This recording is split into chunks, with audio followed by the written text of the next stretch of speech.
The day had started like any other, the sunlight spilling lazily across the living room carpet, painting everything with a warm, forgiving glow. Yet nothing about that morning would ever feel ordinary again. I remember waking up to the sound of laughter, sharp, gleeful, and distinctly not my own. It echoed from the living room, but when I rubbed the sleep from my eyes and stepped out, the scene I found was impossible to reconcile with reality. My husband, Thomas, sat slumped on the couch, staring blankly at the TV screen. It was not the screen that held his attention. It was the tablet lying in his lap, its screen cracked, but flickering with video clips. Clips of us. Us at breakfast, at dinner, brushing our teeth, walking through the halls. But that was not the worst part. The laughter, my children's laughter, filled the air like a knife twisting. My kids. Emily, 12, and Jake, 10. They were crouched behind the doorway, barely containing themselves, their eyes wide with mischief, grins stretched unnaturally wide. What are you doing?" I asked, voice trembling. My heart had started to pound in my chest. Emily stepped forward, holding her tablet like a trophy. "We're documenting, Mom. For science." "For science?" I echoed, incredulous. My stomach twisted. Thomas tried to speak, but the words stuck somewhere between disbelief and fear. "Yes," Jake chimed in, bouncing on the balls of his feet. "We're studying human reactions. Yours." I laughed nervously, but it was hollow, brittle. "You're filming us without asking?" Emily tilted her head, innocently, like a predator feigning vulnerability. "You asked me to record our science projects, remember? This is just advanced documentation." Thomas groaned. "This is not a science project." Emily's eyes glinted with a dangerous spark. "Then what is it, Dad? A prank project? A social experiment? You tell me. We're just making it educational." Something inside me shifted then. A realization as cold as ice down my spine. This was not innocent mischief. Not anymore. They had been planning something, and the meticulousness of their work made it terrifying. I glanced around the living room.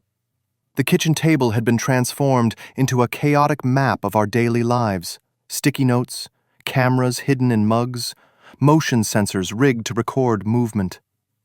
Each piece of technology had a purpose. Each mark a plan I had not seen coming. Why would you do this?" I whispered. Jake shrugged. "Because it's fun. And you two, you're so easy to manipulate." I froze. Those words cut deeper than any slap could. The very children I had raised, my own flesh and blood, had labeled me vulnerable. It did not end there. That morning escalated in ways I could never have predicted. The children, emboldened by their initial success, began testing boundaries, little games at first. I would pour cereal into bowls, only to find them replaced with shredded paper when I looked away. Thomas would go to take a shower and find the water temperature wildly fluctuating, the bathroom light flickering. And always there was the camera watching, recording our reactions, our frustration, our helpless laughter when we thought it was just a harmless joke. By the afternoon, the prank became more insidious. They had locked the doors. I did not notice at first, assuming we had just misremembered the key. But when Thomas tried to leave to pick up groceries, he found the deadbolt jammed. It's stuck," he muttered, panic creeping into his voice. Emily and Jake appeared suddenly from behind the staircase. "Oh, that? Don't worry," Emily said sweetly. "We've secured the perimeter for safety." I blinked at her. "Safety? What do you mean?" Jake grinned. "You can't leave yet, Mom. You might miss the important parts." The weight of their words hit me like a brick. This was no longer a game. This was control. For hours, they orchestrated challenges, tests, and so-called lessons designed to provoke, confuse, and humiliate. One task involved us navigating a maze of furniture blindfolded while they directed us with cryptic instructions. Another involved answering absurd questions, with punishments meted out for wrong answers. Dad had to wear a colander on his head for 20 minutes. I had to balance a book on my head while crawling across the living room. And all the while, their laughter echoed, relentless, triumphant, intoxicatingly cruel. It was not just physical. The psychological manipulation was far worse. They asked questions that dug into our insecurities, our fears. "Do you really love us more than yourselves?" Emily would ask, tilting her head like a wise old philosopher, though her eyes were anything but innocent. "Or are you just pretending?" Thomas tried to reason with them. "You're going too far. This is not funny anymore." Emily's smile never faltered. "Funny? It was never about funny, Dad. It's about understanding, observing, learning. You'd understand if you were smarter." The audacity of it made my blood run cold. They were not just kids. They were calculating, methodical, relentless. And they knew they had the upper hand. By evening, I had begun to notice another disturbing pattern. The videos were not just random footage. They were edited, compiled, sometimes spliced with music or captions, and saved with meticulous file names. Reaction 001, Manipulation 002, Compliance 003. It was like we were part of some project we did not even know existed. Our emotions, our confusion, our humiliation, documented, stored, analyzed. I tried to intervene, tried to assert authority, but every step I took seemed anticipated. Every plea for reason was met with a deflection, a trick, or a diversion. My sense of reality warped. Were we parents, or were we participants in their meticulously orchestrated experiment? Night came, but sleep did not. The house was silent only in the absence of sound, but the atmosphere was thick with tension. I lay awake, listening for the faint clicks of cameras, the subtle creaks that might indicate movement in the shadows. Thomas was restless too, pacing the hall, muttering curses under his breath. And somewhere in the dark, I heard them whispering, not in playful tones, but plotting, planning the next stage. I realized then, with a terror that clawed at my throat, that this could continue, that our children, the very ones we trusted to love and protect, had crossed a line we had not even realized existed. By the end of that first day, I felt a strange mixture of horror and disbelief. The people I had nurtured, the tiny humans whose smiles once brought light into my life, had become architects of chaos in our home. And I did not know how or if we would ever reclaim our lives. As I stared at the tablet, replaying yet another video of us fumbling through their challenges, Emily leaned against the doorframe, arms crossed, eyes glinting with victory. "Tomorrow," she said softly, almost kindly, "we get more creative." And that's when I knew our lives had changed forever. The next morning, I awoke to a silence that was almost worse than the chaos of yesterday. Sunlight streamed through the blinds, but it felt pale and lifeless. The house was eerily quiet, as if it were holding its breath. I tiptoed into the kitchen, expecting at least a trace of normalcy, coffee brewing, Thomas grumbling about his toast. But there was nothing. The chairs were stacked on the table, the cereal boxes opened but emptied, their contents neatly folded into tiny squares. A sticky note in bold, childish handwriting lay on the counter. Do not attempt to leave. Observe first. Emily and Jake. My hands trembled as I read it. Thomas appeared behind me, his expression pale, eyes wide. They did this overnight, he whispered. I nodded numbly. Overnight, they had prepared a whole new set of manipulations, more sophisticated than yesterday's chaotic pranks. The message was clear. We were no longer in control. The first challenge came almost immediately. Emily appeared at the doorway, tablet in hand, eyes gleaming with the same cold intelligence that had terrified me yesterday. Mom, Dad, today's test is endurance. I felt my stomach twist. Endurance? Jake bounced behind her. Yes, you will need to follow our instructions exactly or face consequences. Thomas stepped forward. This is insane. You cannot keep doing this. Emily's smile did not waver. Oh, but we can, and we will. You see, yesterday was just a warm-up. The instructions began innocuously enough. Rearrange the living room according to a strange, nonsensical pattern, stack pillows in precise formations, crawl from one end of the hall to the other without touching the floor. But as the day progressed, the tasks became increasingly humiliating. I found myself carrying out orders I would have once laughed at in a comedic skit, balancing objects on my head while navigating the hall, reciting absurd phrases aloud, wearing ridiculous costumes Jake had designed from household items. Thomas fared no better, forced to follow Emily's cryptic directions while Jake timed him with a stopwatch, loudly criticizing every minor mistake. But the worst was the psychological manipulation. Emily and Jake had clearly studied our weaknesses.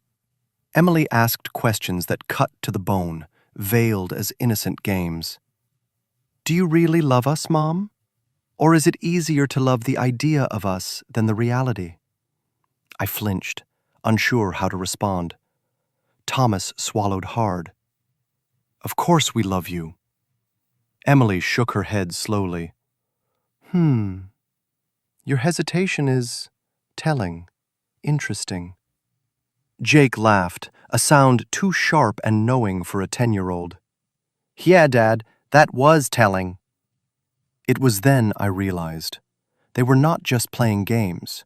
They were dissecting us, observing our every reaction, testing the limits of our emotions, cataloging every flinch, every hesitation. The tables had completely turned.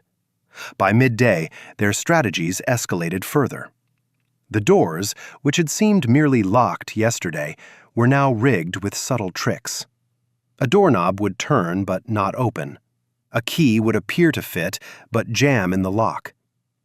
Each failure brought a triumphant cheer from Emily and Jake, as if they had achieved some personal victory.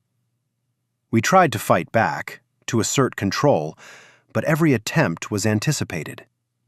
When Thomas tried to pry open the front door with a screwdriver, the children appeared from hidden alcoves, cameras rolling. Oh, Dad, Emily said sweetly, that's not how we do it. Watch carefully, then try again. The humiliation was compounded by the videos.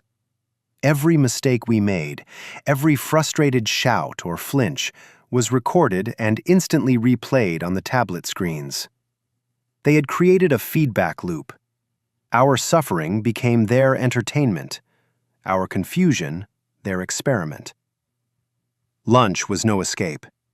They had prepared meals that tested patience, self-control, and obedience. A bowl of soup that was deliberately too hot. A sandwich meticulously assembled to fall apart the moment it was picked up.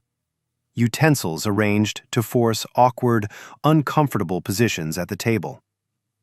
Every bite was a test, every sip a challenge.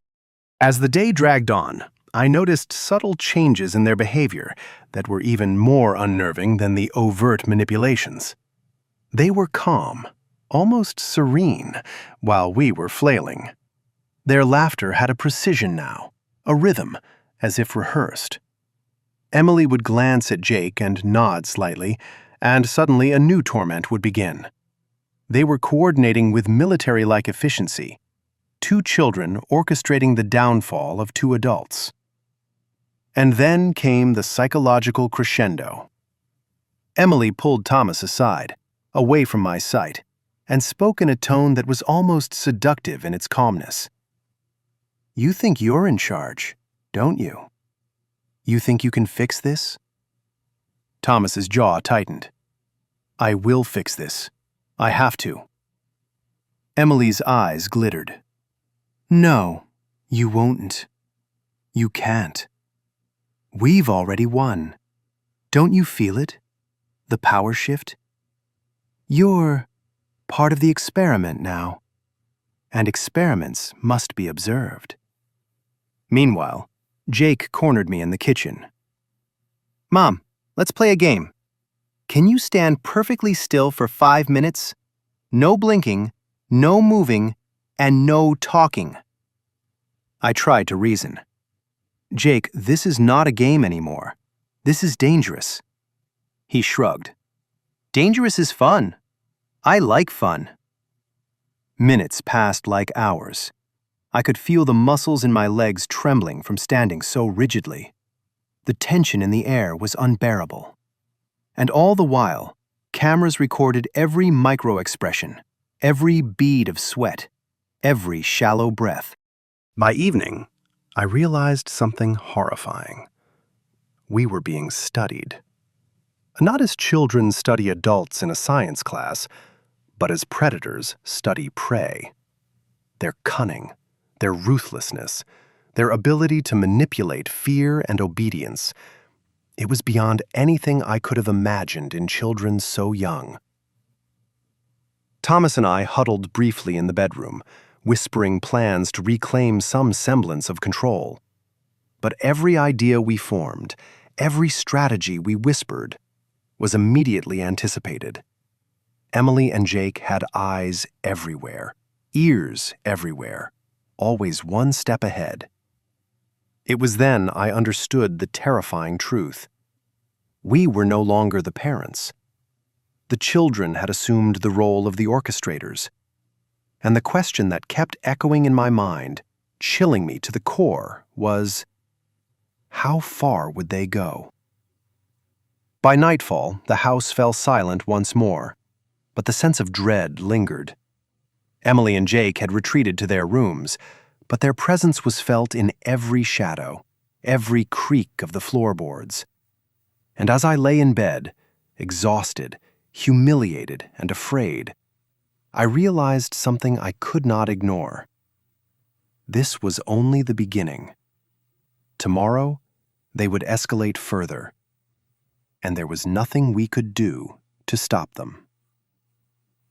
The third day began with a sense of dread heavier than the night before. There was no sunlight worth noticing, no warmth in the air, only the suffocating knowledge that Emily and Jake were awake, already plotting, already watching. I tried to move quietly through the house, hoping to slip past them unnoticed, but the faint hum of hidden cameras and the soft click of the tablet notified me that they were always one step ahead.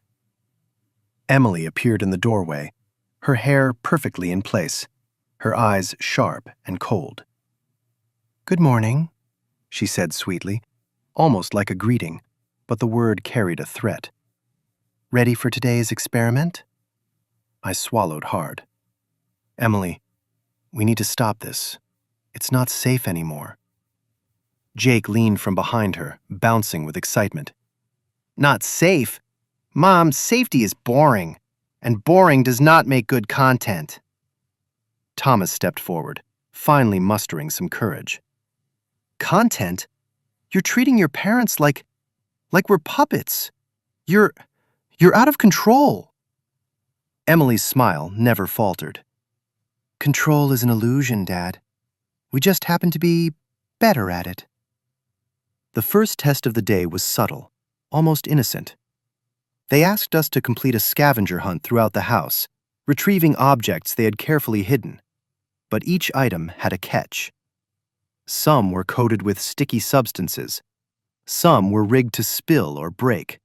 And the final objects, notes written in our own handwriting from past days, reminded us of every mistake, every humiliation we had suffered under their careful observation.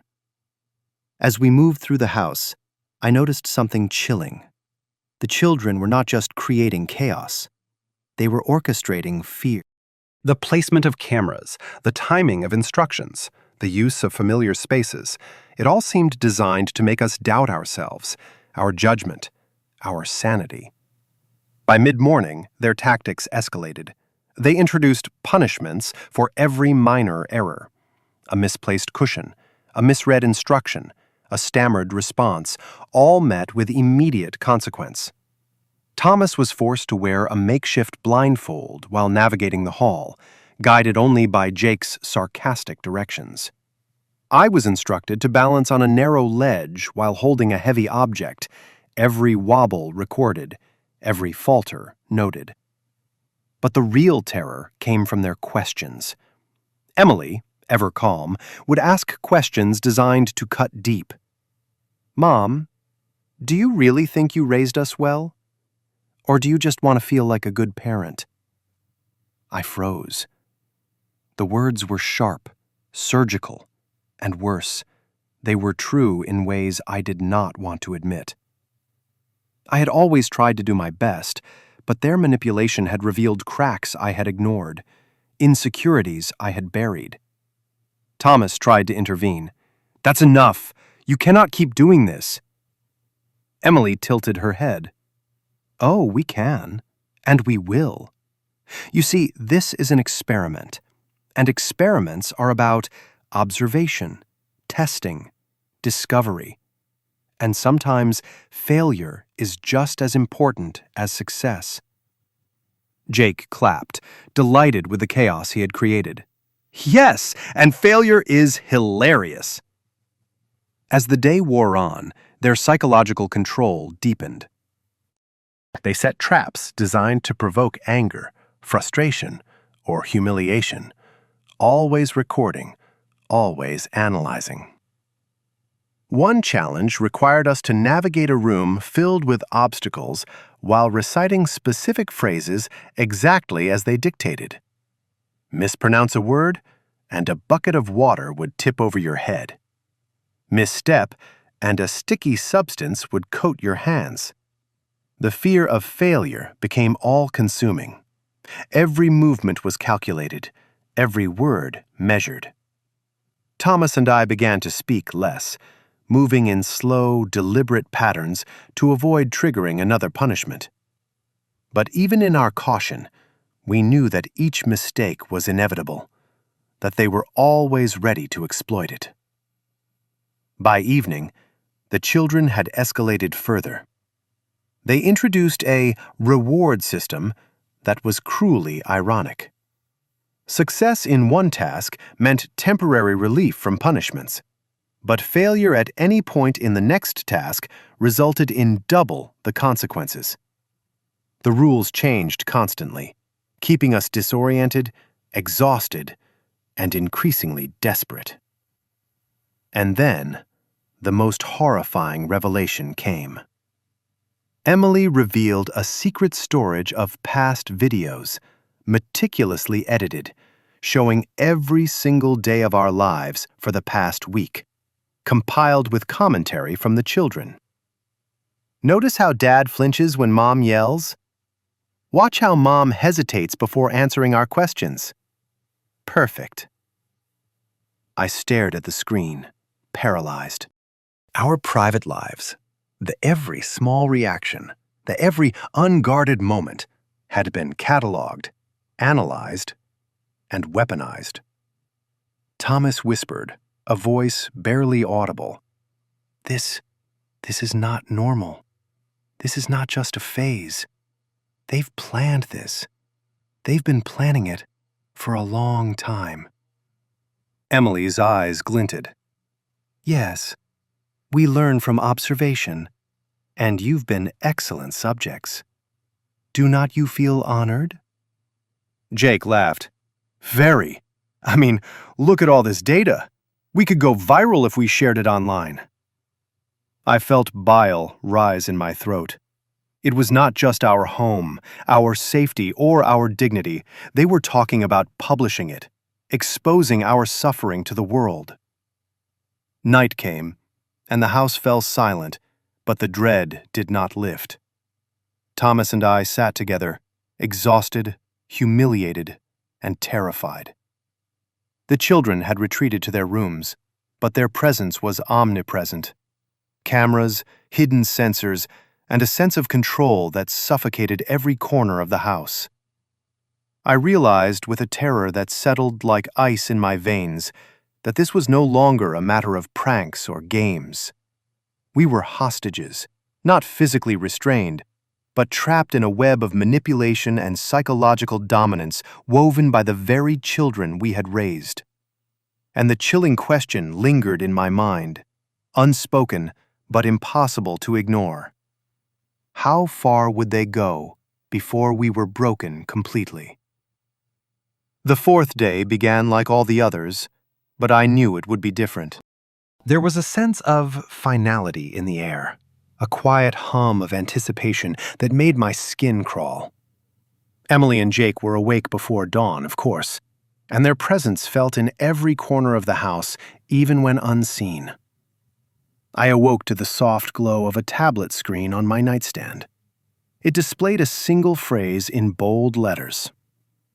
"Today, the experiment concludes." Thomas sat beside me, eyes hollow. "Concludes?"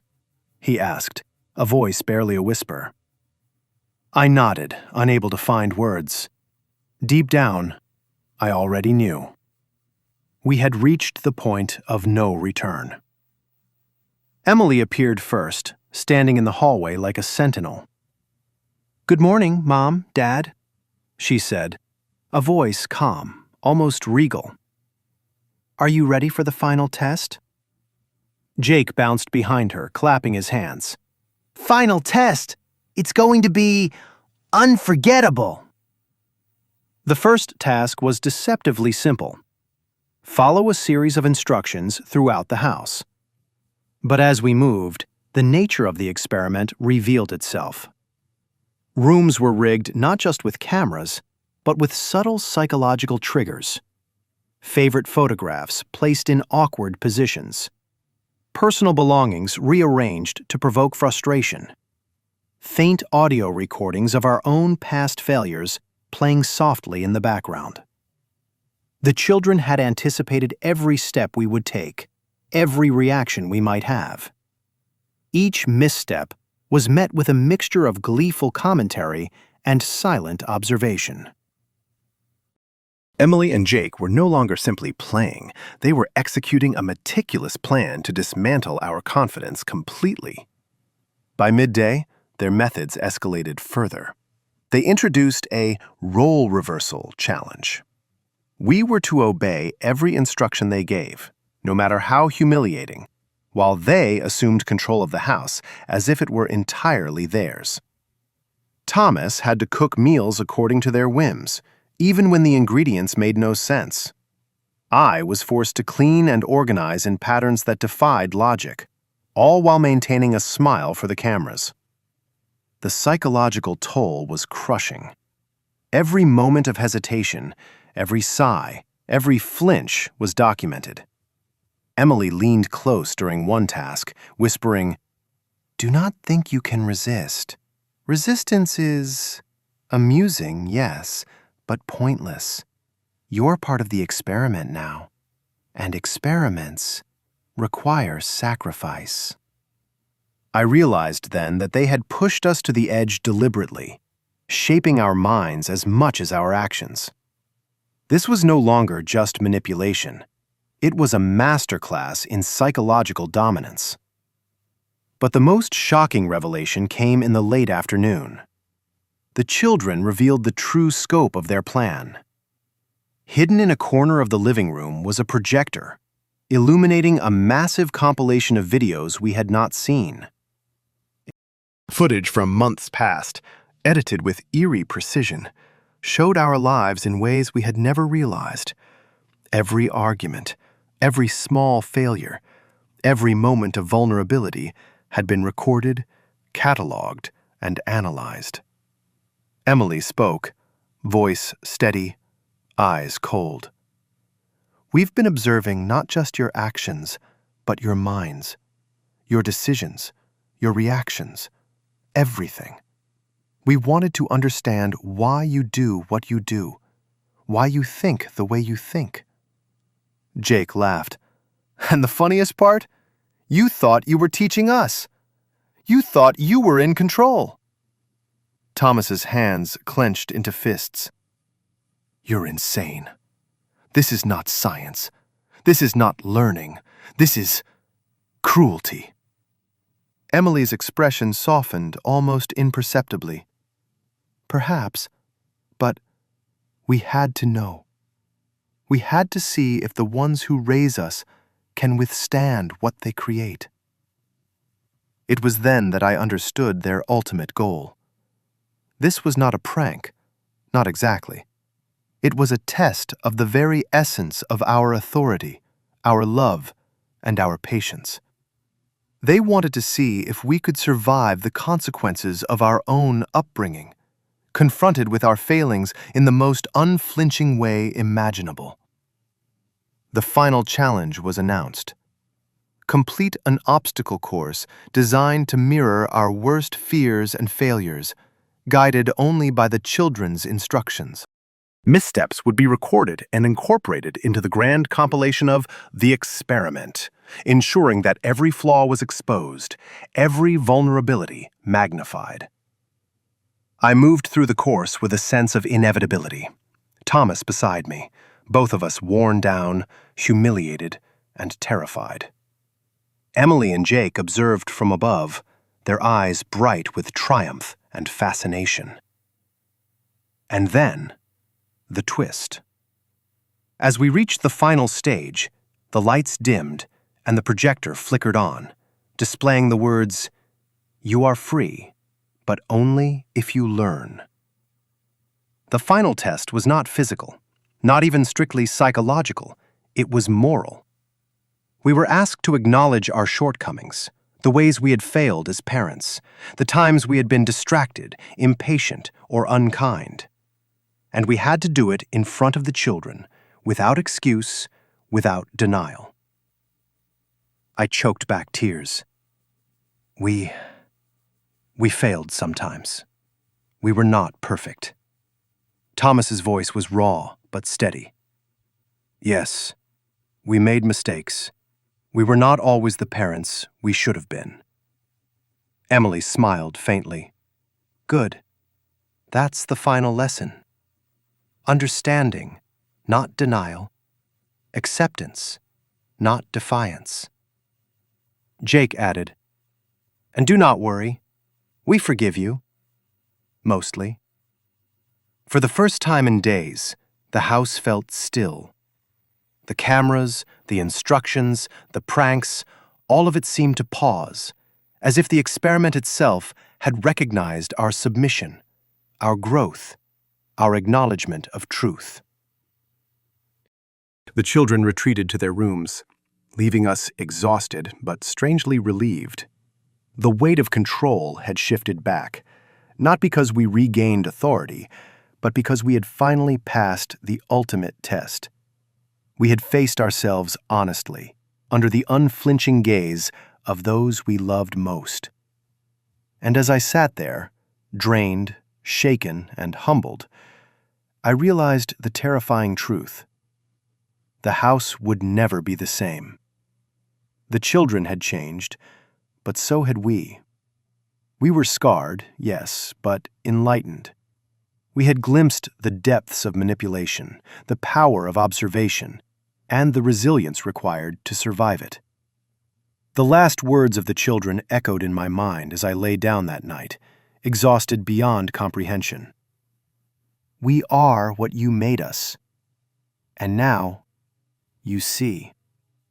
And in that moment, I understood. The experiment was over, but the lesson, the terror, the revelation, the truth would stay with us forever.